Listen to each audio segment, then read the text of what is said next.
a vida e a paixão de Cristo.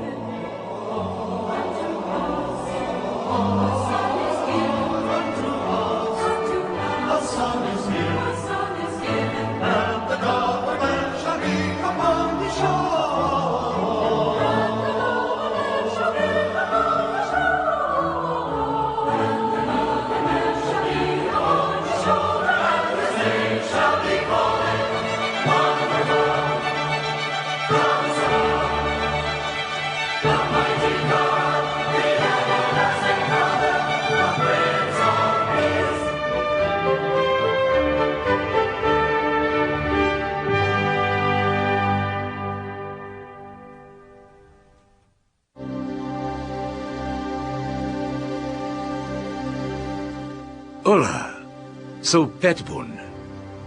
Há mais de 2000 anos, a história de Jesus Cristo inspira grandes artistas e músicos a criar obras-primas.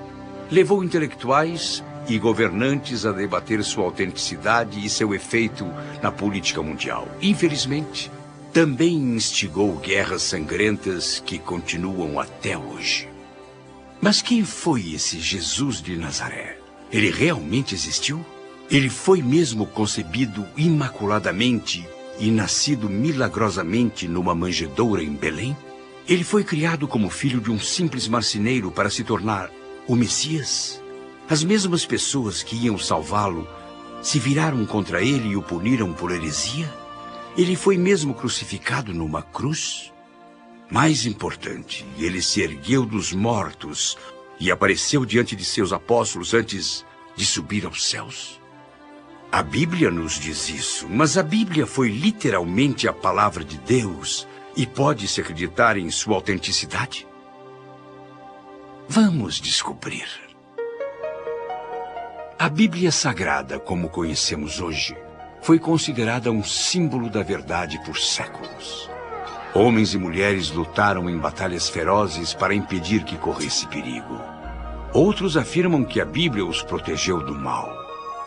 Nenhuma outra obra publicada gerou tanta controvérsia na história da palavra impressa. E, incidentalmente, foi também o primeiro livro impresso por Johannes Gutenberg em 1454. E continua sendo o livro mais vendido de todos os tempos, com mais de 5 bilhões de cópias impressas nos últimos 200 anos. Mesmo com este número de vendas astronômico e bilhões de seguidores, o debate sobre a autenticidade da Bíblia Sagrada continua a crescer até os dias de hoje. Então, como podemos separar fato e ficção? Lenda e legado? História e exagero? Nós reunimos cientistas que dedicam o trabalho de suas vidas a estudar e substanciar as afirmações feitas na Bíblia como verdade, Evangelho da Verdade. Há diversos grupos, arqueólogos, historiadores, doutores e especialistas. Vamos conhecê-los. Michael J. Wilkins, PhD, hoje reitor, professor do Novo Testamento, Letras e Literatura da Escola de Teologia Talbot da Universidade Biola. Há muitas descobertas arqueológicas que confirmam as evidências bíblicas. J.P. Moreland, THM, MA, PhD, mestre, doutor, professor universitário, filósofo e autor. Hoje professor de filosofia da Escola de Teologia Talbot da Universidade Biola. A enorme maioria dos estudos arqueológicos, científicos e históricos realmente confirma a Bíblia. Reverendo David Mannock, PhD, hoje pastor associado aos programas e ministérios da Igreja Presbiteriana de Hollywood. Creio que ciência e fé não estão em oposição entre si. Alex F. Material, MD, PhD, mestre, doutor, cientista, pesquisador, autor e médico. Hoje especialista em pesquisa na Universidade da Califórnia, Irvine. Não há evidências científicas ou históricas que contestem a Bíblia. John F. Wilson, PhD, autor publicado, arqueólogo e historiador. Atualmente professor de religião, Colégio Silver de Letras, Artes e Ciências na Universidade Pepperdine. Nós podemos, de fato, olhar para a porta, olhar para as pedras, olhar para a história ou lidar com fatos reais. Paul L. Meyer, PhD, doutor, autor, arqueólogo e historiador. Hoje professor de religião na Faculdade de Letras, Artes e Ciências da Universidade Pepperdine. Muitas coisas já foram fornecidas a nós em registros históricos além da Bíblia nas evidências arqueológicas além da Bíblia e nas considerações geográficas que podemos encontrar lá, que nos mostram que a fé tem uma base intelectual muito sólida.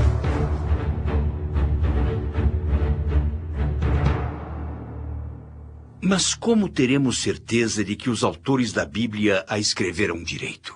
Quando lemos os autores do Evangelho, por exemplo, o Evangelho segundo Lucas, a intenção desde o começo é afirmar, ele nos dá a conta exata dos acontecimentos em relação à vida de Jesus. Sabemos que esse era o propósito dele. A partir daí, descobrimos quando vemos incidentes como a Virgem dando à luz Jesus, que esse evento extremamente importante é simplesmente narrado como fato consumado, sem embelezamento. A história de Jesus Cristo começa com seu nascimento miraculoso e humilde numa manjedoura em Belém. Quando o imperador romano César Augusto ordenou um recenseamento, José e Maria, a Virgem Mãe de Jesus, se dirigiram a Belém. O imperador na época era Augusto e, na verdade, ele é o primeiro a ser mencionado por Lucas ao falar da natividade. Esse censo foi muito famoso.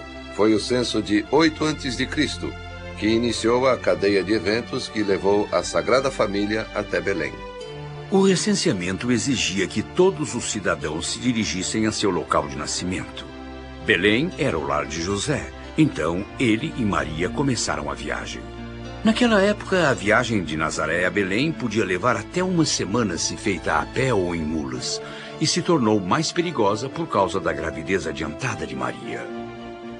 Quando eles chegaram a Belém, estava na hora de Maria dar à luz ao bebê. José procurou por um quarto numa estalagem, mas não achou. De acordo com um dos padres mais antigos da igreja, ele conhecia Belém e conhecia a manjedoura. Então ele disse que Jesus nasceu em uma gruta ou numa caverna, ou coisa parecida. Então foi em uma dessas grutas que Jesus nasceu. Foi por não ter nenhum quarto, má sorte, ou poderia ter sido predeterminado? O que é interessante no nascimento de Jesus é que até a localização foi predeterminada no livro que Miqueias escreveu antes, onde estava o lugar onde Jesus teria nascido. E naquela noite em Belém, Jesus nasceu.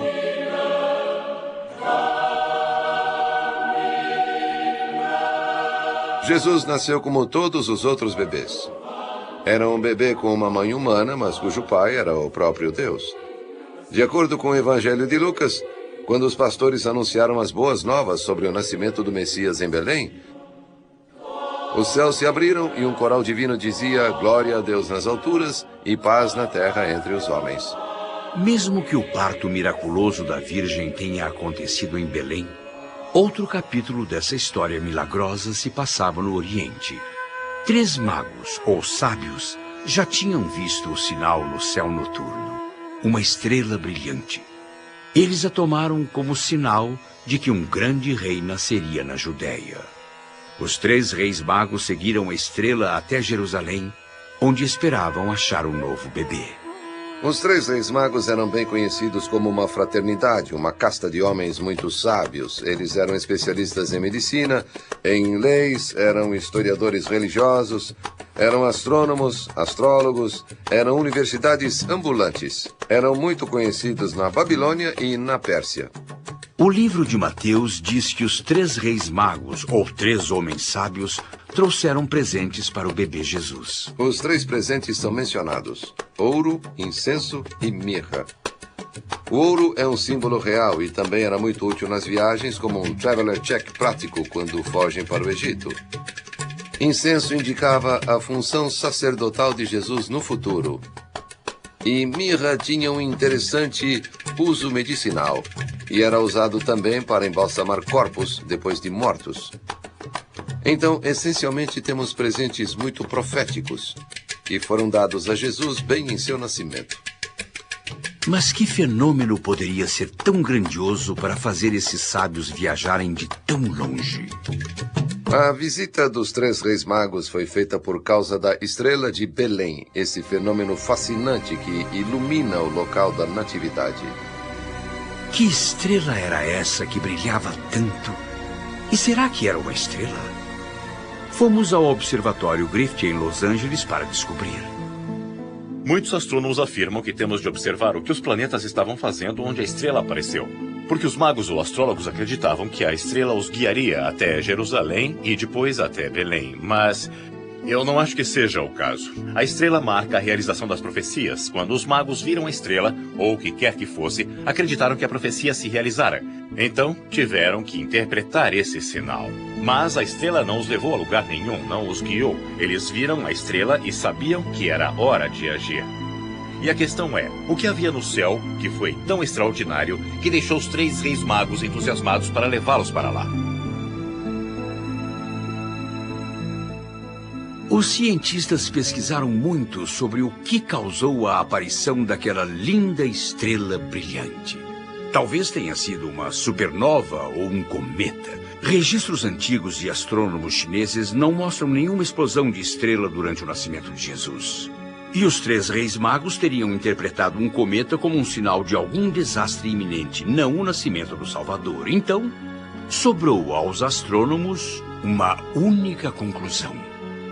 Para identificar a estrela que os 3 reis magos viram, temos que olhar para o céu como os 3 reis magos olharam. Então, você me diz quando Jesus nasceu e eu coloco no computador e vejo como estava o céu. Se você olhar para a estrela de Belém, o que você provavelmente vai ver é uma conjunção de planetas. É um planeta passando perto de outro. 2 planetas bem próximos. Foi provavelmente isso o que os 3 reis magos viram. 2 planetas que pareciam uma grande estrela brilhante se movendo pelo céu. A história nos diz que os 3 reis magos eram astrólogos. Podemos imaginar a reação deles para tamanho espetáculo celestial. Eu não acredito em astrologia, mas os 3 reis magos sim. E de acordo com a astrologia do Antigo Oriente Próximo, Júpiter, sendo o maior e mais brilhante dos planetas, era chamado o rei dos planetas. E o planeta dos anéis, Saturno, era chamado de escudo defensor da Palestina. Agora traduzindo, Júpiter perto de Saturno. Um rei estava vindo para a Palestina. A ciência da astrologia não mudou muito desde a antiguidade. Então seria interessante ouvir o que uma astróloga de hoje em dia tem a dizer sobre a estrela de Belém. Se os magos estivessem na Pérsia olhando para o céu noturno, teriam visto a conjunção brilhante de Vênus e Júpiter, o que produziria uma luz muito cintilante e que chamaria sua atenção, é claro. Cada planeta possui uma descrição. Júpiter é o planeta que descreve religião, filosofia, o humor e a curiosidade sobre as obras do universo, o motivo das obras do universo. E Vênus, para mim, tem uma ligação estreita que descreve justiça social. Mas foi uma conjunção de planetas? Uma conjunção em astrologia é exatamente a mesma coisa que uma conjunção em astronomia. E o significado de uma conjunção de Júpiter e Vênus é fortuna, harmonia, beleza, prazer, amor. Tudo que pode ser ótimo e positivo na vida. Os 3 reis magos não eram os únicos a saber dessa conjunção. Também chamou a atenção do rei Herodes o Grande, da Judéia. Toda a imagem que temos de Herodes das páginas de Joséfo, historiador judeu do 1º século, quase uma testemunha, se compara exatamente à imagem que temos de Herodes do Evangelho de Mateus. As pessoas sempre confundem esse Herodes com o Herodes mencionado durante o julgamento de Jesus. Não são a mesma pessoa. Herodes o Grande era o rei da Judéia. O outro Herodes era Antipas, um de seus muitos filhos. Há vários registros mencionando Herodes encontrados em diversos locais. Há várias moedas pequenas com inscrições em sua volta dizendo Herodes, o rei. Isso quer dizer que ele foi uma pessoa de destaque na história, bem conhecida. Quando os 3 reis magos contaram ao rei Herodes sobre o nascimento do novo rei dos judeus, ele se sentiu ameaçado e pediu que eles procurassem pelo novo Messias em Belém e lhe contasse. Assim, ele mataria o bebê antes que ele cumprisse o seu destino. Mas os 3 reis magos foram avisados dos planos de Herodes numa visão. Eles então retornaram para a Pérsia, circulando a Judéia e Herodes. Como os 3 reis magos não retornaram, Herodes proclamou que todos os garotos com menos de 2 anos em Belém deveriam ser capturados e mortos. Os registros da época não mencionam esse acontecimento horrível, fazendo com que estudiosos modernos questionem se isso realmente aconteceu.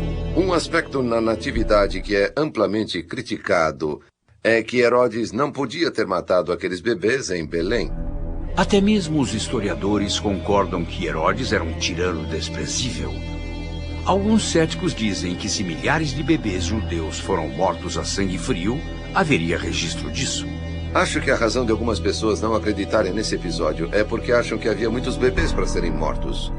Alguns dizem milhares de bebês judeus mortos. É um escândalo que Joséfo teria registrado, mas está errado. Belém só tinha 1.500 pessoas, talvez 2.000.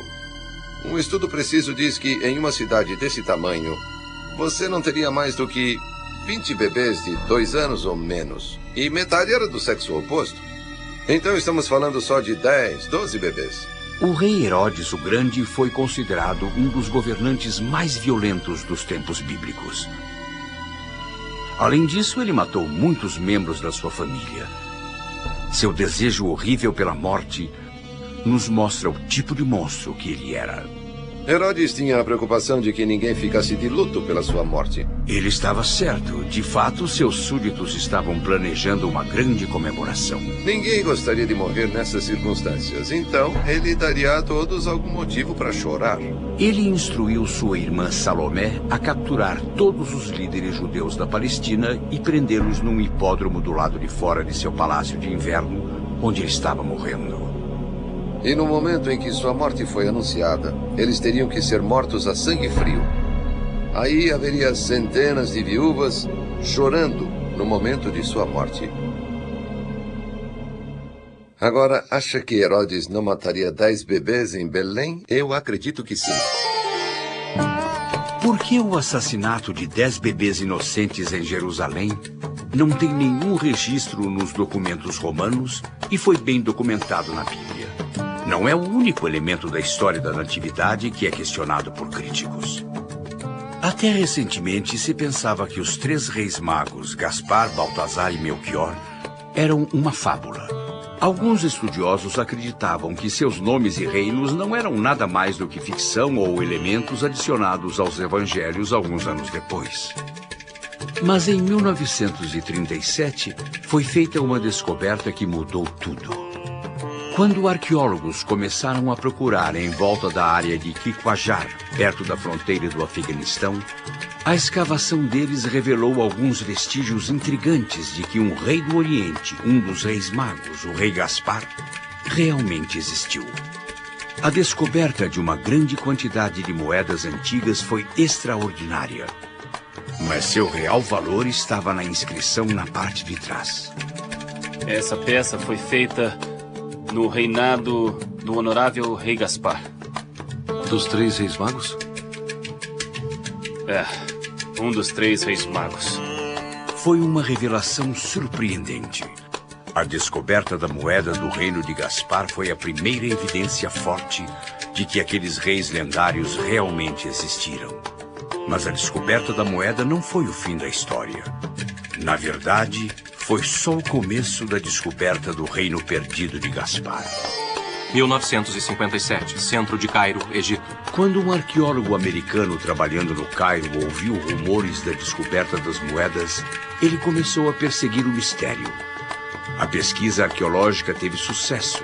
Ele achou a moeda e agora tinha a chave que precisava para continuar a pesquisa. Os arqueólogos formaram uma equipe e foram para o sítio em Quiquajar, perto da fronteira do Afeganistão com o Irã, e procuraram pelas ruínas do castelo perdido do Homem da Moeda, Rei Gaspar. 15º dia. Ainda estamos cavando, mas não descobrimos nada significativo. Depois de semanas cavando sem sucesso, parecia que a história do castelo perdido era uma fábula. Com o tempo passando, A expedição inteira estava ficando um pouco esgotada.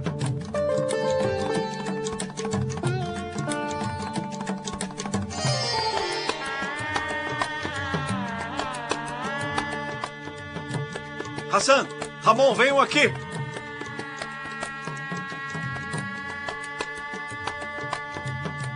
Professor! Professor! Professor! Professor! O professor correu para a montanha. Os trabalhadores estavam a ponto de descobrir algo fantástico. É parte de uma construção. É a fundação. Limpem essa poeira, vamos. Eles haviam descoberto as estruturas do castelo de Gaspar. Nós achamos, professor, achamos! Se as moedas ainda não tinham provado que os magos existiram, agora estavam com uma prova concreta.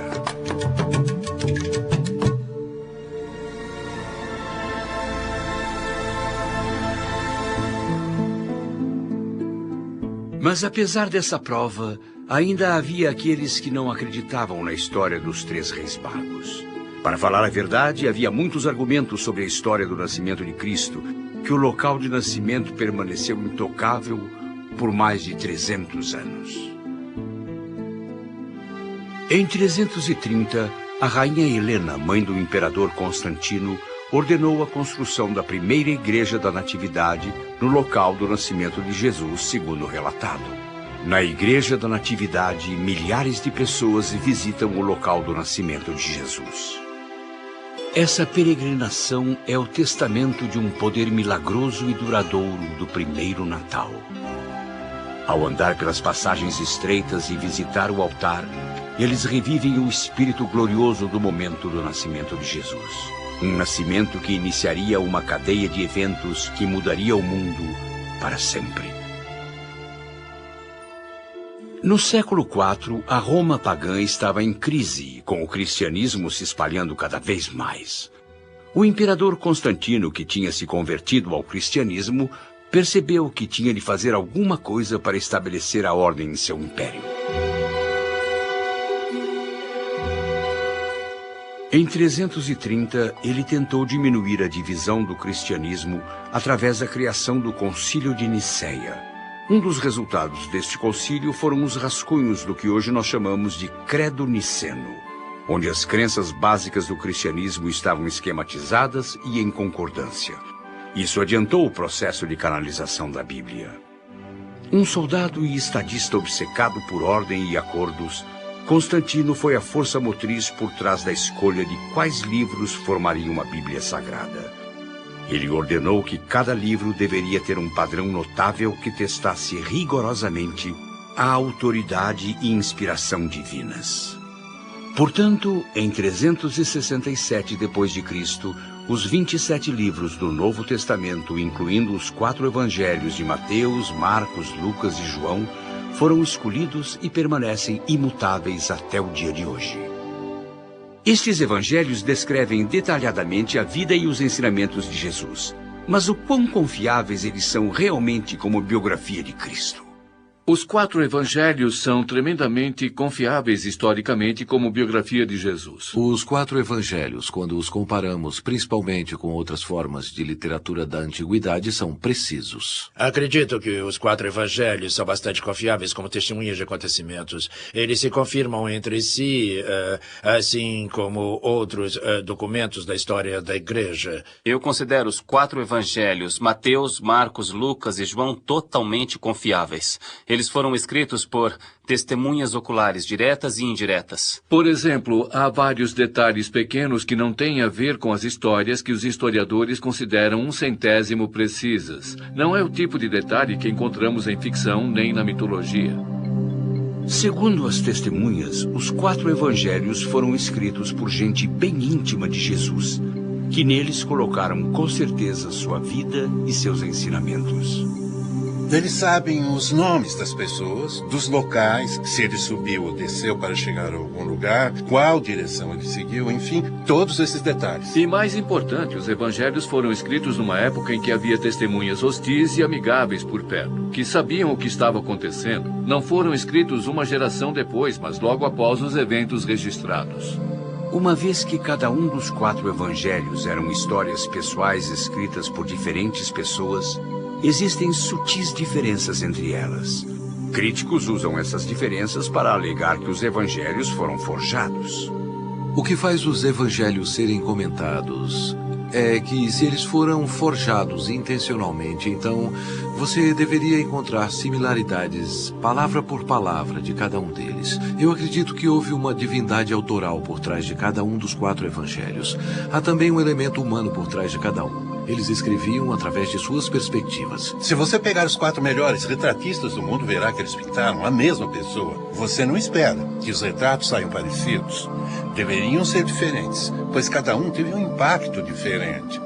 Eu gosto de pensar que os 4 evangelhos são 4 periódicos relatando os acontecimentos ocorridos naquela época. E como cada periódico, você terá diferentes perspectivas. Muito bem, se concordamos que os 4 evangelhos foram escritos por homens que na época testemunharam os acontecimentos dos quais Jesus participou, ora, como saber que não houve mudanças durante os anos ou alguma perda na tradução? Um dia vamos ter certeza de que a Bíblia que lemos hoje é a mesma Bíblia de 2000 anos atrás. O volume de hoje contém os mesmos manuscritos antigos. Fazendo uma comparação, existem conhecidos apenas 7 manuscritos de Platão. Há mais de 5.000 manuscritos do Novo Testamento. E nossos especialistas dizem que quando os textos de cada manuscrito forem comparados um com o outro, vai descobrir que cada um é 99,5% consistente um com o outro. Fizemos uma descoberta importante ao ler os manuscritos achados no Mar Morto. O fato é que nós temos o pergaminho de Isaías intacto. E ele é de 250 a.C. Agora podemos comparar como as escrituras hebraicas foram transcritas durante 13 séculos e meio. O fato mais emocionante é que existe 99,9% de precisão entre todos eles. Mas como é possível que estas escrituras permaneceram tão próximas à fonte durante tantos anos?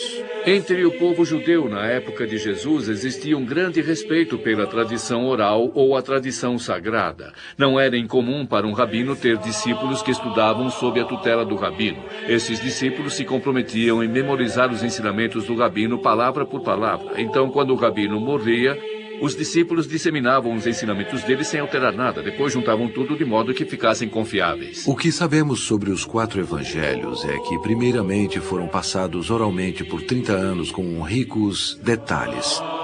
As cópias de antigamente são bem diferentes das de hoje. Podemos tentar copiar algo e cometer vários erros, mas na antiguidade eram documentos valiosos manejados por especialistas para garantir que, quando as cópias fossem feitas, seriam historicamente fiéis. Depois de copiar 2 páginas, se cometesse um erro em 2 páginas, teria de começar desde o início. Certo. Então, a Bíblia de hoje é tão confiável quanto as primeiras edições. Mas é possível que a Bíblia seja apenas uma propaganda religiosa? Na propaganda religiosa, a tendência é fazer com que os heróis sejam imaculados, irrepreensíveis. E nas escrituras acontece o contrário. Vemos o bom, o mal e o feio. Todas as ações são reveladas. E vemos homens e mulheres cumprindo seus destinos quase que involuntariamente. Mas há outros textos antigos que confirmem os fatos descritos na Bíblia? Jesus é chamado e mostrado na forma do Cristo em fontes seculares muito interessantes, além do Novo Testamento. Tácito, um historiador romano do primeiro século, menciona Jesus. Suetônio, Plínio o Jovem e Tales também escreveram sobre a adoração cristã e perseguição que condizem com os relatos do Novo Testamento. O Alcorão muçulmano menciona Jesus. Até o Talmud judeu concorda com os grandes eventos da vida de Jesus. Temos relatos de Joséfo, na comunidade judaica, que escreveu mais tarde, onde encontramos trechos sobre a história de Jesus. Então existem provas. E os especialistas concordam que a Bíblia Sagrada é um documento que descreve precisamente a vida de Jesus Cristo, que ele era uma pessoa real e que viveu nesses lugares naquela época que a Bíblia relata. Mas como era a vida na época de Cristo? O valor real da arqueologia é o de nos dar o contexto onde os personagens da Bíblia viviam. Nos últimos meses, muitas escavações foram feitas ao norte de Israel e no sul da Síria, e também escavações na área onde Jesus cresceu. Por exemplo, apenas a alguns quilômetros de Nazaré, onde Jesus viveu quando era criança, está a cidade de Séforis. Ela foi espetacularmente escavada. Coisas maravilhosas foram encontradas lá. É uma cidade próxima de Nazaré, de onde podemos pegar o que encontramos e levar para São Francisco, o que nos ajuda a entender o ambiente em que Jesus viveu. Just come closer, walk with thee. Grant it, Jesus, if you please. Daily walking close to thee. Let it be, dear Lord, let it be. I am weak, but thou art strong.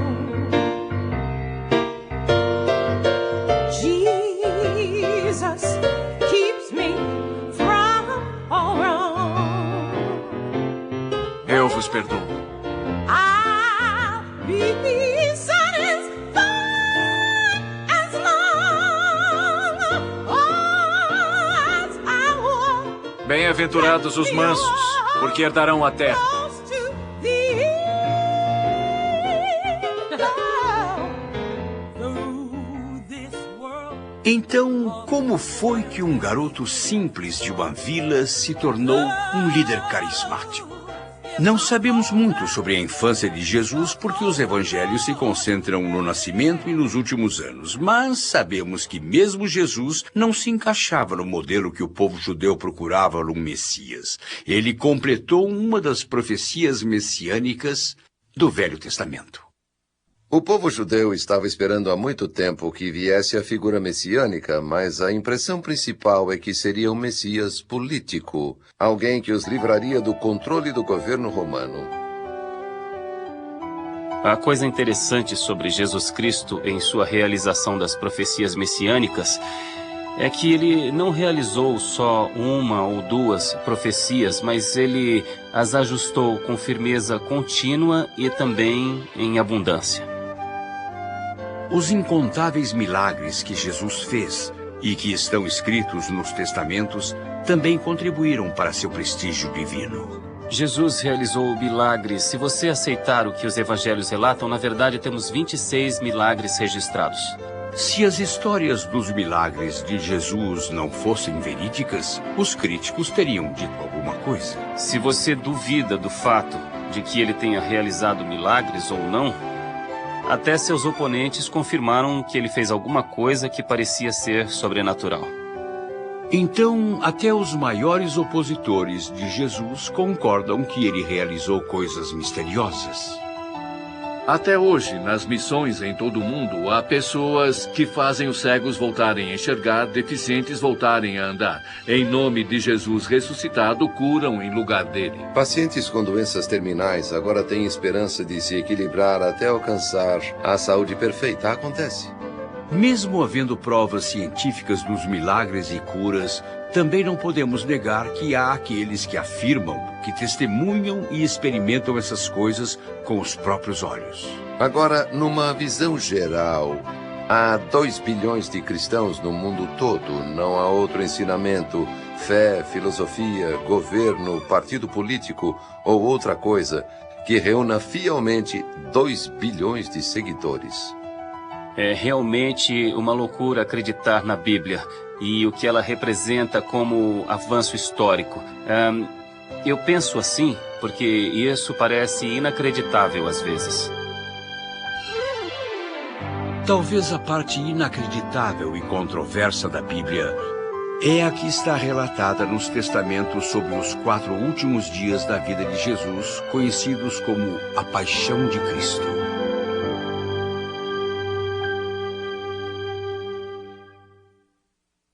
Os acontecimentos trágicos dos últimos dias da vida de Jesus não causaram surpresa, porque estavam relatados pelos profetas do Velho Testamento.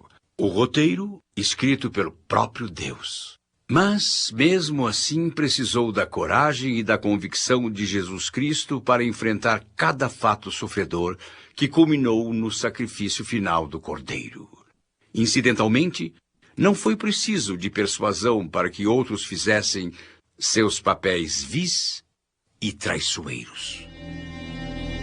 À medida que a popularidade de Jesus aumentava, o mesmo acontecia com as suspeitas dos sacerdotes judeus e do Sinédrio.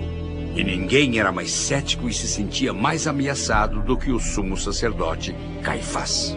Conhecemos Caifás historicamente de muitas fontes, como de Joséfo, o historiador judeu que fala sobre Caifás e assim por diante. Esse personagem é conhecido há muito tempo. Em 1919, uma descoberta maravilhosa foi feita quase por acidente. Enquanto cavavam na Floresta da Paz, em Jerusalém, os arqueólogos encontraram um ossuário. Ossuário é uma caixa pequena usada para guardar os restos mortais de um falecido. Para saber de quem eram os ossos que estavam ali, as pessoas gravavam os nomes delas ao lado da caixa e colocavam dentro da saliência. Para o assombro dos arqueólogos, encontraram uma caixa que era da família de Caifás. Uma das ossadas que encontraram na caixa era de um homem de 60 anos. O nome e os dados descritos na caixa, incrivelmente, eram da mesma época de Caifás do Evangelho.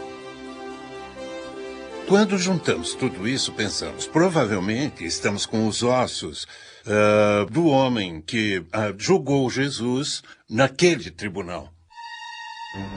Caifás e os outros membros do Sinédrio queriam dominar Cristo e seus seguidores. Estavam tão preocupados com o impacto que o ministério de Jesus teria sob seu controle sobre os judeus, que conspiraram secretamente para prender e matar Jesus. Este homem deve ser detido. É a nossa missão. Ele arruinará tudo. Jesus deve morrer. O conselho foi unânime. Jesus devia ser aniquilado. Mas não encontravam o momento certo de capturá-lo em segredo, até que Judas Iscariotes, um dos 12 discípulos de Jesus, se aproximou deles com uma oferta tentadora. O que me darás se eu o levar até ele? Concordaram em 30 moedas de prata. E dali em diante, Judas esperou pacientemente pelo momento certo para trair Jesus, seu mestre e amigo. O que eu acho fascinante sobre Judas e, de fato, sobre todos os personagens da história da paixão é que eu acredito que cada um é uma parábola. Ou, se você preferir, é a metáfora ou a figura existencial de cada um deles. Onde eu acredito que é um Judas em cada pessoa que é capaz de entregar um amigo.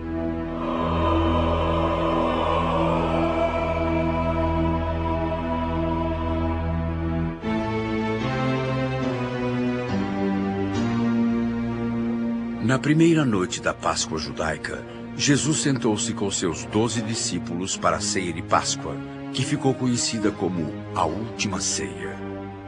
É nessa refeição que Jesus revela aos apóstolos os acontecimentos que se dariam nos próximos dias. Um grupo de homens assustados e desorientados escutaram quando Jesus disse que, de acordo com as Escrituras, ele seria traído e crucificado. Ele disse que um deles o trairia e o resto deles o negaria para se protegerem.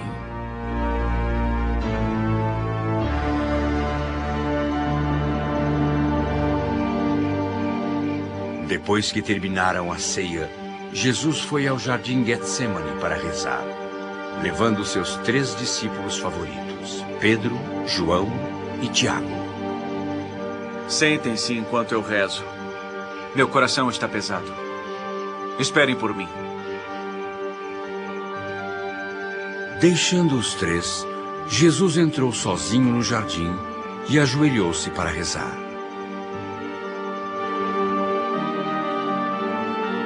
Meu Pai, se é possível, afasta de mim este cálice. Todavia, não seja como eu quero, mas como tu queres. Jesus levantou-se para falar com seus amigos, mas viu que eles estavam dormindo. Então nem uma hora pudestes velar comigo?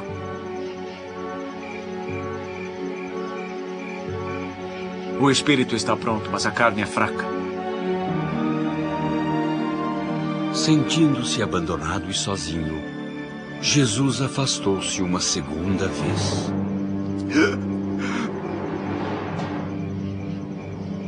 Pai, se não podeis afastar este cálice, faça-se a tua vontade. Em muitos aspectos, eu acho que o jardim é um ponto crucial. Ele realmente argumenta com o seu pai sobre o cálice do julgamento que tinha que beber. Mas aqui, ele está há horas onde a sombra da cruz está sobre Jesus. Não há como escapar. E ele tem que fazer uma escolha, porque Deus nos criou com essa escolha, e ele escolheu entregar sua vida. Os estudiosos concordam que o único jeito de Jesus sobreviver da humilhação e do julgamento religioso e do tratamento brutal que ele recebeu das mãos dos romanos e judeus era a aceitação do sacrifício pessoal.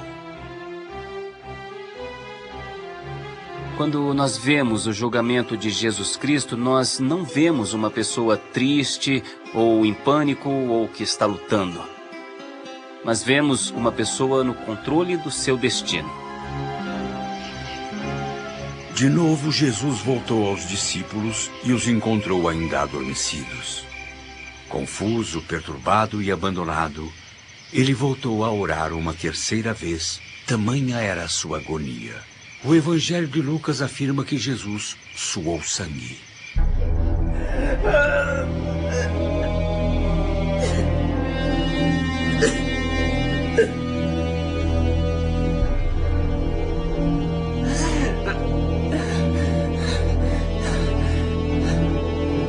Há uma doença que causa o sangramento pelas glândulas sudoríparas e é chamada hematidrose, causada por pressão psicológica.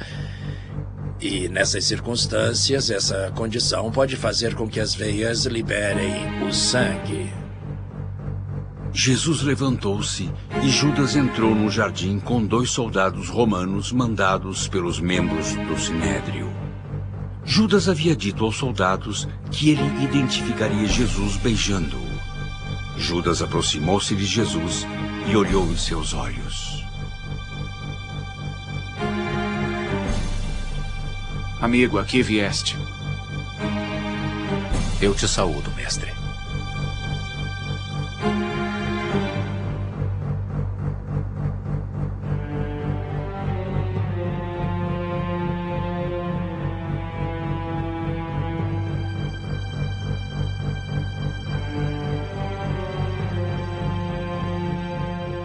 Judas, com um beijo me traís. Este é o homem. Os soldados seguraram Jesus com força e o prenderam como se fosse um criminoso. Os guardas levaram Jesus à casa de Caifás para o julgamento que se deu à noite, onde os membros do Sinédrio buscavam falsos testemunhos contra ele. Este homem disse, eu posso derrubar o templo de Deus e reedificá-lo em 3 dias. Não respondes coisa alguma ao que estes depõem contra ti? E Jesus permanecia em silêncio. Conjuro-te, pelo Deus vivo, que nos diga se tu és Cristo, o Filho de Deus ou não? Se eu vos disser, não acreditarás em mim. Tu estás a blasfemar. Ouvistes agora a blasfêmia. O que vos parece? É de morte!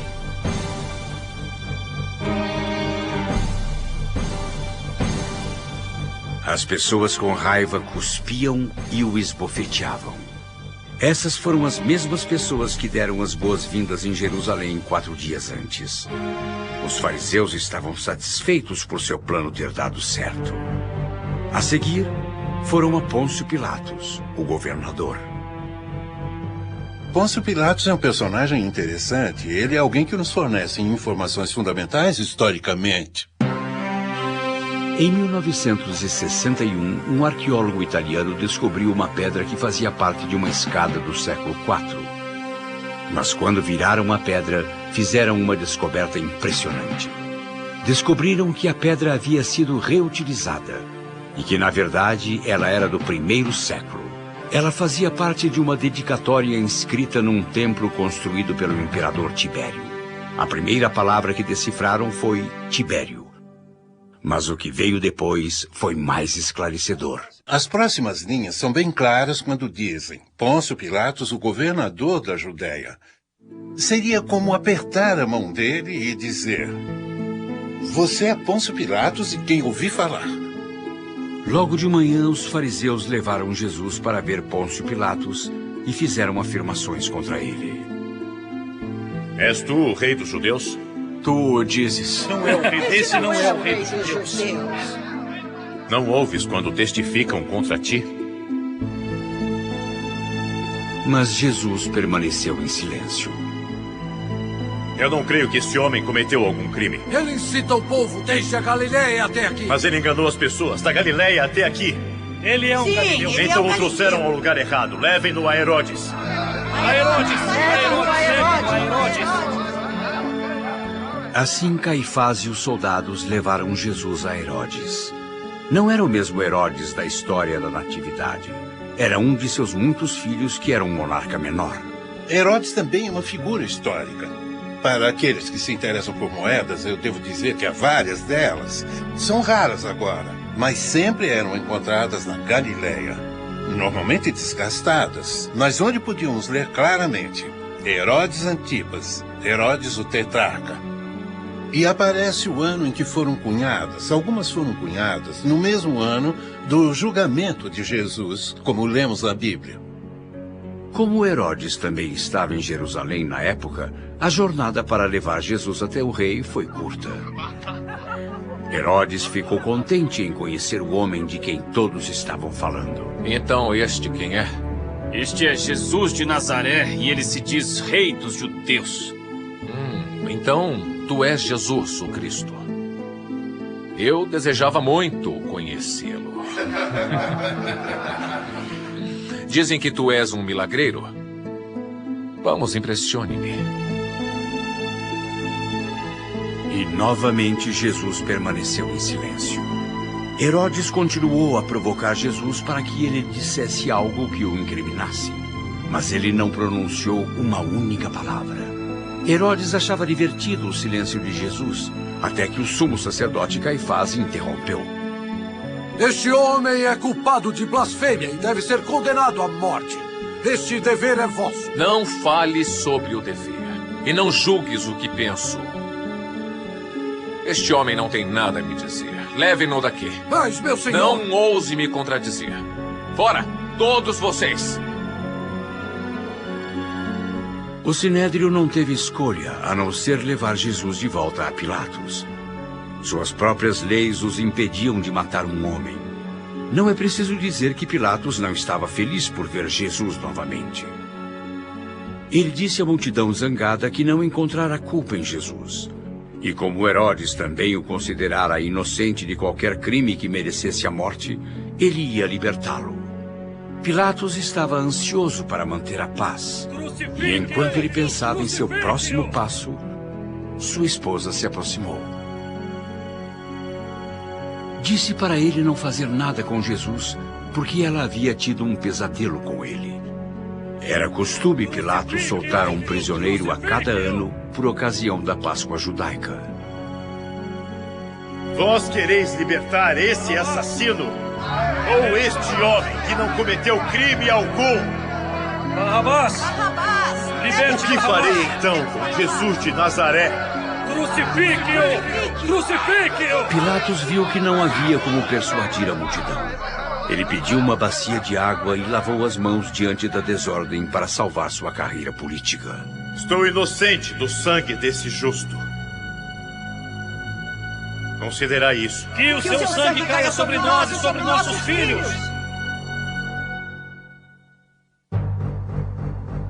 Assim, Jesus foi açoitado como era a rotina romana antes da crucificação. O açoitamento romano era realizado com um chicote feito de várias tiras de couro, com diversos pedaços de ossos afiados, tendo nas extremidades esferas de metal. As esferas de metal causavam hematomas profundos na carne e os ossos cortavam a carne, assim conseguiam a combinação de hematomas e feridas. A lei romana permitia no máximo 39 chicotadas, mas frequentemente os guardas eram tão instigados a continuarem que algumas vítimas morriam antes de chegarem à cruz. Primeiro, as contusões e ferimentos causados pelo chicote afetariam os pulmões, causando perfurações. Outra coisa importante que aconteceria seria que, por causa dos ferimentos e lacerações, a carne seria estraçalhada pelo chicote, o que resultaria em sangramento abundante. Um homem adulto e saudável com mais ou menos 80 quilos tem de 4 a 5 litros e meio de sangue. A quantidade de sangue que Jesus perdeu durante a tortura foi de 1 a 2 litros e meio. Isso causou uma queda em sua pressão arterial, o que faria ele desmaiar quando ficasse em pé, o que chamamos de hipotensão, devido à perda de sangue. Também é chamado de choque hipovolêmico ou choque cardiovascular. Os rins também param de funcionar, o que manteria o volume de sangue e daria a sensação de sede. Isso explicaria porque ele disse quando estava na cruz, tenho sede. Depois de açoitá-lo, os soldados colocaram uma coroa de espinhos sobre a cabeça de Jesus para zombar dele. Were you there when they crucified? Então o levaram ao topo do Calvário, empurrando-o e chutando-o, enquanto ele se esforçava para carregar a própria cruz. O lugar dessa execução deprimente é famoso pelo apelido o Gólgota, ou local da caveira.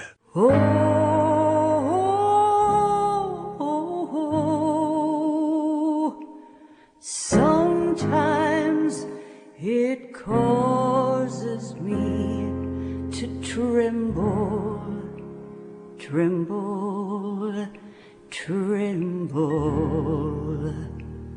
Were you there when they crucified my Lord? Were you there when they crucified my Lord? Were you there when they crucified my Lord?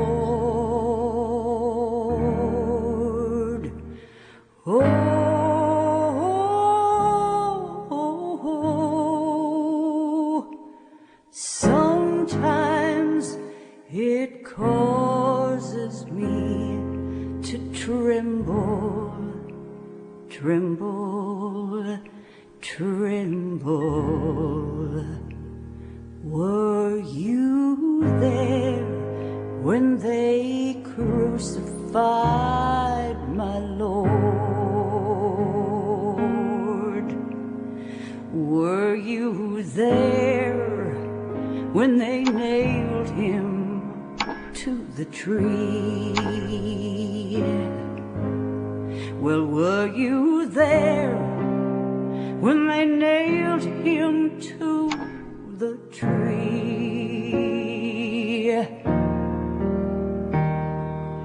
Oh,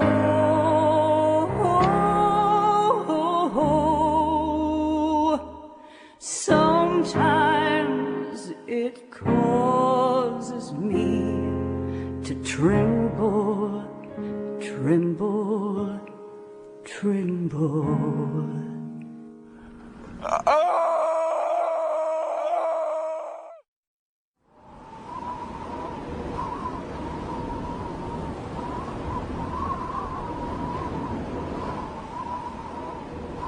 Perdoe-os, pai. Eles não sabem o que fazem.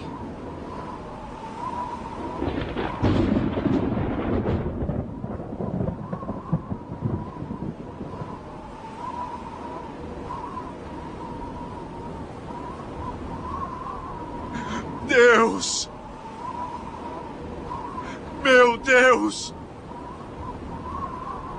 Por que me abandonastes?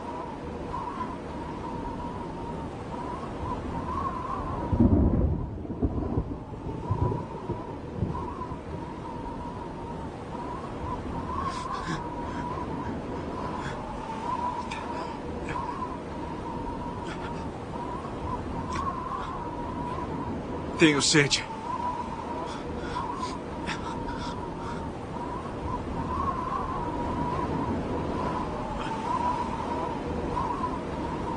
Está feito.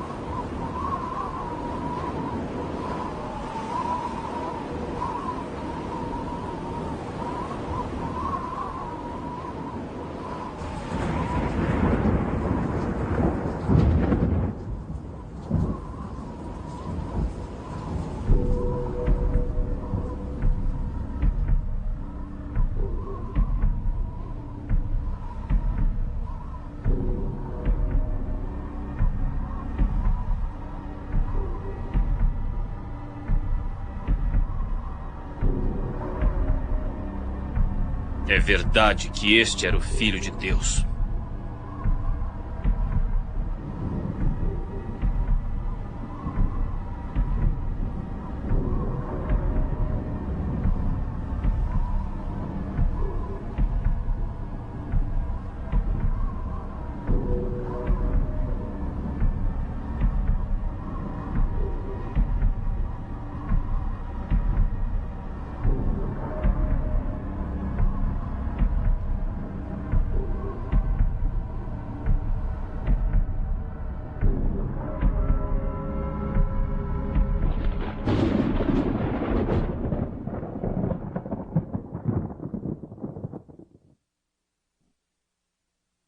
Todos nós vemos a crucificação de Jesus retratada dramaticamente em pinturas, representada em peças teatrais e filmes.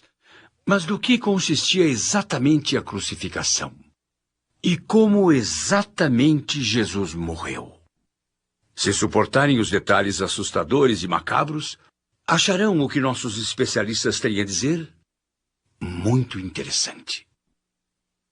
Quando ele foi levado ao local da crucificação, ele teve que andar até o local carregando só a parte horizontal, e não a cruz inteira. Quando Jesus chegou ao topo do monte, ele foi colocado no solo e seus braços foram presos com pregos na cruz. Os pregos são significantes porque os romanos passaram muitos anos aperfeiçoando esse método de crucificação e execução, com um grande aumento da dor e do sofrimento, assim também como o aumento da humilhação no processo. Assim, os pregos não foram pregados na palma da mão, como normalmente vemos. Eles foram pregados aqui no pulso. Não poderia ser aqui, porque só há tecido macio daqui até ali. Então, com a carga do peso do corpo, a pessoa cairia da cruz. O pulso não era somente um ponto de apoio, mas também era um modo de aumentar a dor, já que o nervo principal passa pelo túnel carpal no pulso. Quando batemos o cotovelo, sentimos uma dor como se fosse um choque elétrico, que é refletido pelo osso do cotovelo. E o interessante é que não é o osso que reflete essa dor. Então imagine quando esse prego penetra aqui e esmaga o nervo mediano. Podemos imaginar como seria doloroso quando batemos o cotovelo na quina da mesa, que não é nada comparado a ter um alicate apertando e esmagando o nervo ulna. O tempo todo, Jesus se erguia para aliviar o peso do corpo. Assim ele podia respirar. Os pregos giravam na extremidade do nervo, causando uma dor maior. Era tão doloroso que os romanos inventaram uma palavra para isso, excruciante, que significa fora da cruz, ex crucio. E quando dizemos que temos uma dor excruciante, não lembra em nada a dor dessa experiência da crucificação. Quando os centuriões romanos levantaram a cruz e a fixaram num buraco no chão, o peso do corpo foi sustentado pelos pregos em seus pulsos. O que aconteceu foi que, por causa do nível dos braços, era exigida muita força. Basicamente porque o peso do corpo pendia em direção ao solo, mas seus braços estavam em um nível mais elevado e por isso a carga ficava toda nos braços, o que dava a impressão de uma carga infinita, como se fossem toneladas. Isso causou o deslocamento imediato dos ombros e dos cotovelos. Para se assegurarem de que ele ficaria na cruz e para que fosse mais difícil respirar, os romanos também pregaram os pés de Jesus na parte vertical da cruz. Há alguns anos, em uma escavação no fim da década de 60, os escavadores encontraram um túmulo em Jerusalém. Os arqueólogos encontraram urnas de ossos de um homem de 20 e poucos anos chamado Yohanan. A datação do carbono nos ossos provaram que Yohanan viveu e morreu na mesma época de Jesus.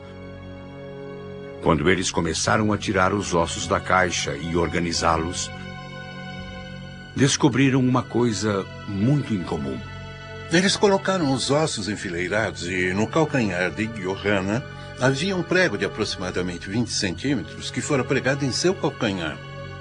Finalmente, os historiadores tinham provas físicas das crucificações do primeiro século. Eu vi aquele osso, eu vi aquele prego e era impressionante. E foi uma ajuda muito valiosa quando lemos a história da crucificação e vimos uma parte de um corpo real com um prego real naquele lugar.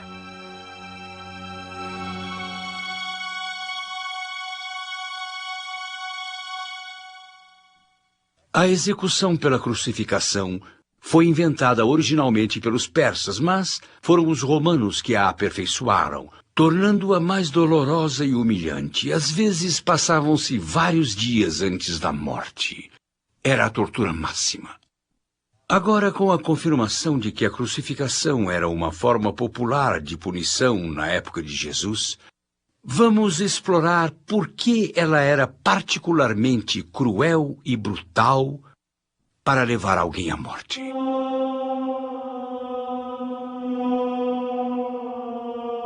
O que acontecia é que o peso todo do corpo foi sustentado pelos braços esticando e deslocando-os, e com isso as costelas ficaram em posição desconfortável. E o problema é que assim não se consegue respirar, e o único jeito de se conseguir é tirar a carga dos braços. Então o diafragma se eleva e as costelas descem para respirar. Para fazer isso, ele teria de se apoiar nos pés, e os cravos penetrariam em seus calcanhares, pois seu peso estaria nos calcanhares. Assim, ele poderia inspirar um pouco de ar. A causa da morte na crucificação era uma asfixia lenta, agonizante, acompanhada por inúmeros problemas médicos traumáticos. Mas o principal é que a hipoventilação o afetou e ele estava com pouco fôlego, e o dióxido de carbono continuava se formando no seu sangue. Ele estaria sob ventilação menor e o dióxido de carbono aumentaria e a acidez se agravaria, causando uma arritmia cardíaca.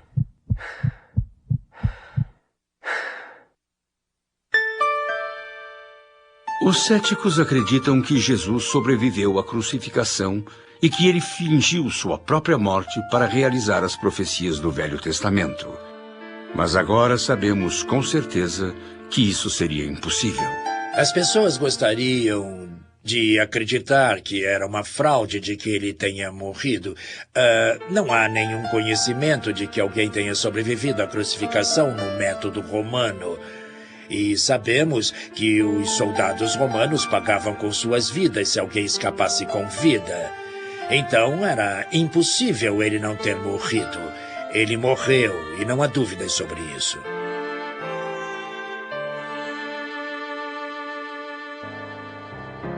Depois que a morte foi confirmada, a família de Jesus estava ansiosa por providenciar um funeral apropriado antes que amanhecesse e começasse o sabá. Um homem rico, José de Arimateia, que, a propósito, era membro do sinédrio que executou Jesus, mas estava ausente no julgamento secreto, pediu a Pôncio Pilatos o corpo de Jesus. Assim ele poderia honrá-lo com um funeral judeu. And were you there when they sealed him in the tomb? Yeah, were you there when they sealed him in the tomb?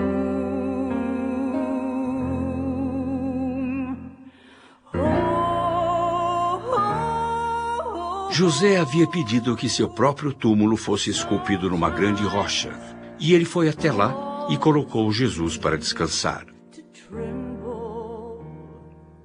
E novamente a profecia do Velho Testamento do Messias que seria enterrado no túmulo sem uso foi confirmada. When they sealed him in the tomb.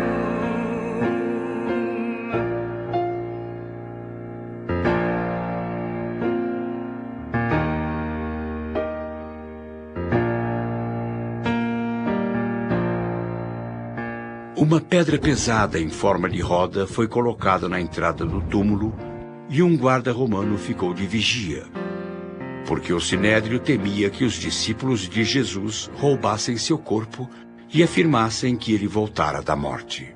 De certa forma, Jerusalém é um cemitério gigante. Por séculos foram encontradas tumbas na Acrópole de Jerusalém.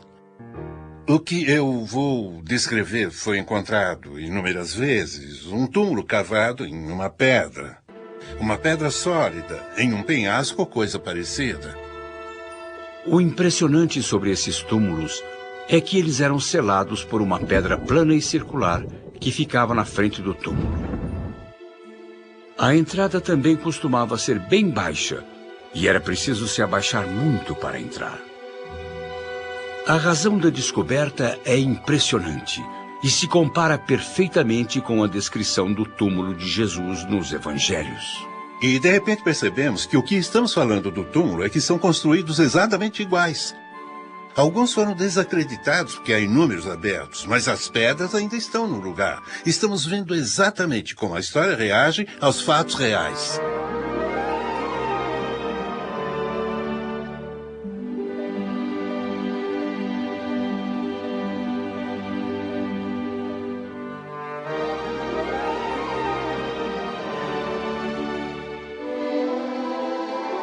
No domingo, Maria, mãe de Jesus, e Maria Madalena levaram temperos e óleos com a esperança de ungir o corpo de Jesus. Mas, quando chegaram no local do túmulo, descobriram que a pedra havia sido rolada e o túmulo estava vazio. Elas viram um anjo.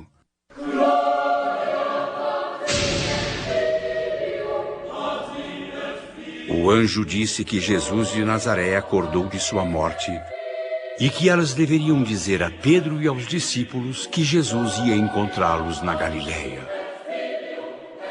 A descrição do túmulo vazio de Jesus no Evangelho é historicamente precisa. Os Evangelhos nos dizem que ele foi enterrado no túmulo de José de Arimateia. Ele não falsificaria um nome como aquele. Ao imaginarmos que todos o conheciam porque era do Sinédrio e seria como inventar o nome de um jogador da liga principal de beisebol que não existisse, logo seria exposto como uma farsa. Até os judeus que condenaram e desaprovaram Jesus souberam que seu túmulo estava vazio.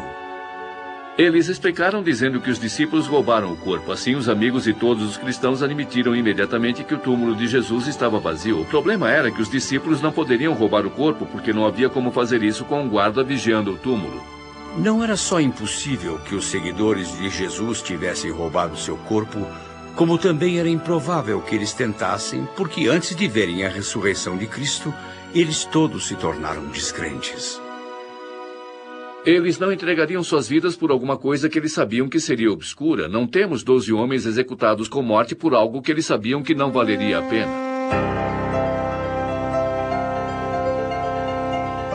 Ao ressuscitar dos mortos, Jesus apareceu primeiro para Maria Madalena. Mestre!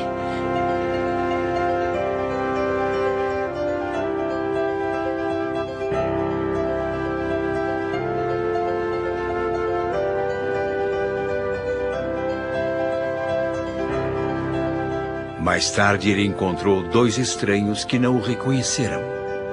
Eles andaram com ele e contaram uma história fantástica de um carpinteiro simples da Galileia que foi crucificado.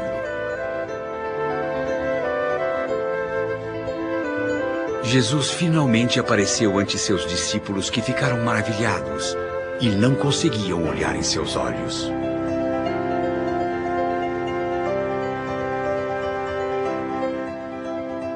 A paz esteja contigo. Mestre, és tu mesmo? Tomé, toque minhas mãos com seus dedos. Agora coloca tua mão em mim. Meu Senhor, meu tutor. Tomé, se tu acredita porque me viste, Deus abençoe aqueles que não veem e acreditam.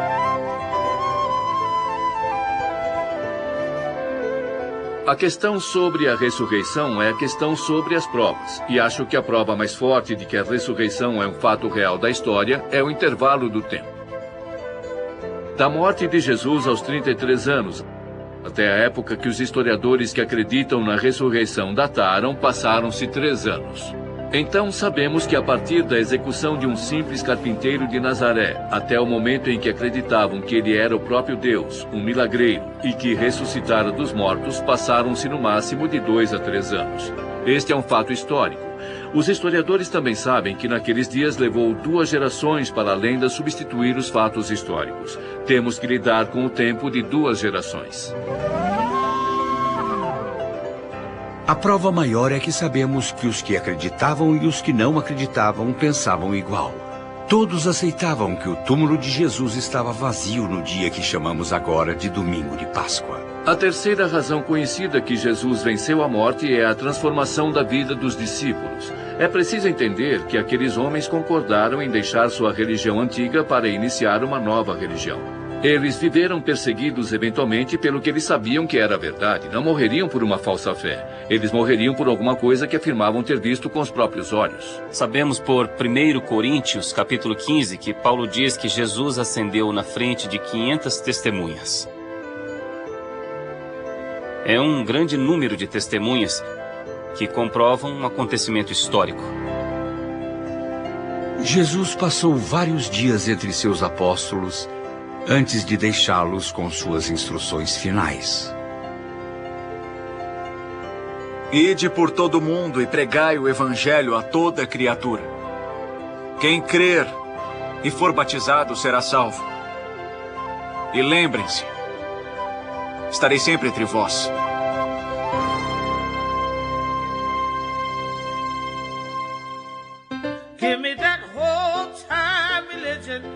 Mesmo comprovado concretamente que Jesus morreu e ressuscitou, há os que ainda afirmam que foi tudo uma grande farsa.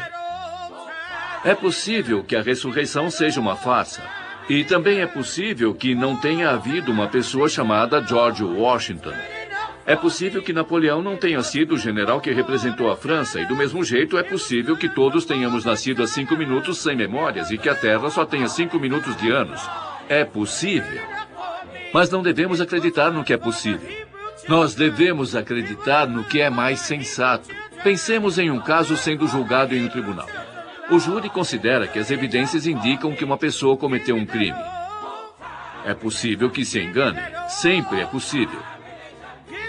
Mas se a prova for forte, é correto acreditar que a pessoa é culpada.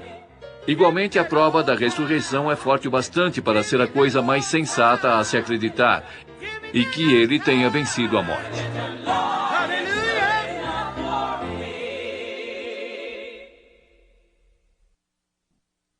Ouvimos argumentos irrefutáveis e vimos provas convincentes. Mesmo assim, o conflito entre a ciência e a religião continua. Todos os fatos e fé são mutuamente excludentes? Devem entrar em conflito um com o outro? Não necessariamente. Vamos ouvir o que os especialistas têm a dizer. Foi o próprio Jesus quem disse: deves amar Deus de todo o coração, alma e mente. Minha experiência científica, na verdade, é uma grande aliada para o crescimento da minha fé. Acho que a ciência acrescentou muito à minha fé, ao contrário do que muitos pensam. Muitas pesquisas e descobertas científicas forneceram provas incríveis da existência de Deus. Às vezes eu me divirto muito com a constante disputa, com um tipo de discussão que existe hoje entre a ciência e a religião. Tanto a Bíblia como a ciência se orgulham por entender a realidade. Por isso, posso viver melhor no mundo moderno. Há coisas que conseguimos aprender com a ciência e há outras que não. Quando alguém chega e diz eu não acredito, está refletindo como foi condicionado pelo ponto de vista de um mundo particular que diz o sobrenatural não existe, só o natural. Se eu não posso ter certeza do que eu vejo, cheiro, provo, sinto e toco, então eu acho que isso empiricamente não é verdade. Acho que nunca acontecerá da ciência tomar o lugar da religião. Porque os melhores cientistas que eu conheço dizem que podemos responder muitas perguntas, mas infelizmente as perguntas que são muito comoventes para a humanidade não podemos responder. Parece que fé e ciência são necessárias para compreender totalmente a mensagem da Bíblia. A fé é uma resposta muito importante para a responsabilidade humana do que acontece aqui.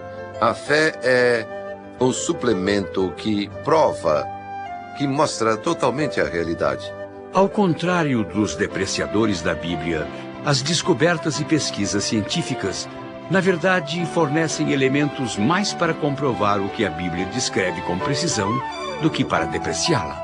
Assim, os cientistas descobriram que o universo tem um início. Temos informações nos seres vivos que o universo tem um certo tempo. Para mim, fornecem provas de que há um Deus, porque uma explosão tem sempre um detonador, a especulação tem sempre o especulador e a informação tem sempre o informante. Deus nos contou absolutamente tudo. Ele nos deu uma revelação secular e não uma revelação exaustiva. E porque não foi contado tudo, nós precisamos da ciência para, experimentalmente, nos alimentarmos menos com princípios do que com fatos e sentimentos, e não usar a ciência e a fé em oposição uma com a outra.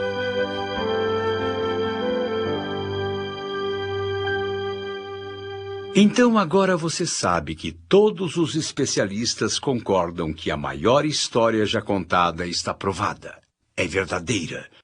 Há mais de 2000 anos, os cristãos acreditaram na verdade sobre Jesus Cristo e sua vida, seu amor e seu legado estão em nossos corações. E encontramos as provas aqui, todos os dias, pelo mundo todo.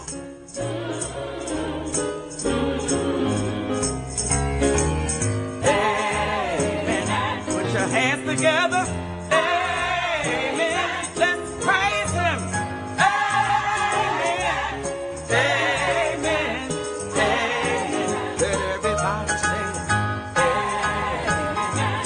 Song now. Hey, sing the song now. Amen. Amen. Amen. Amen. Yes. Amen. Amen. Amen. Amen. Amen.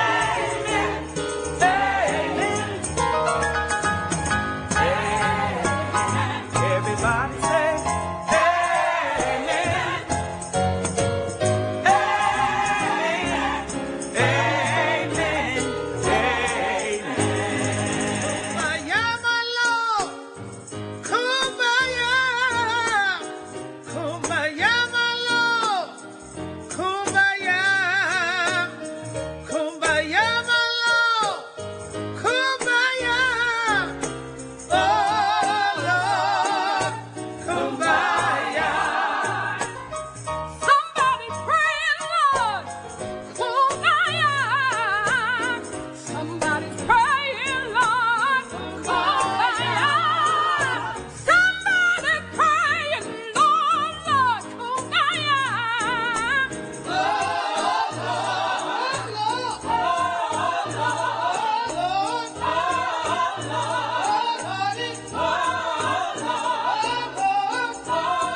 Jesus gave it to me.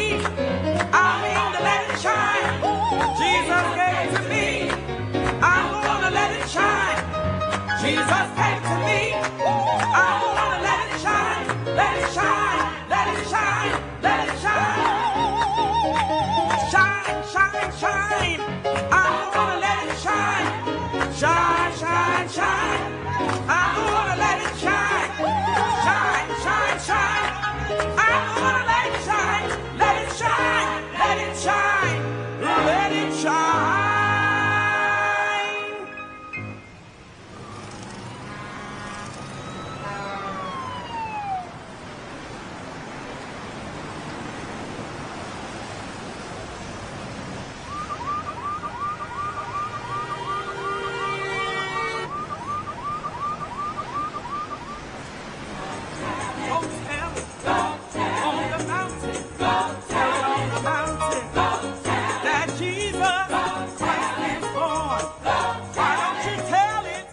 E lembrem-se, estarei sempre entre vós.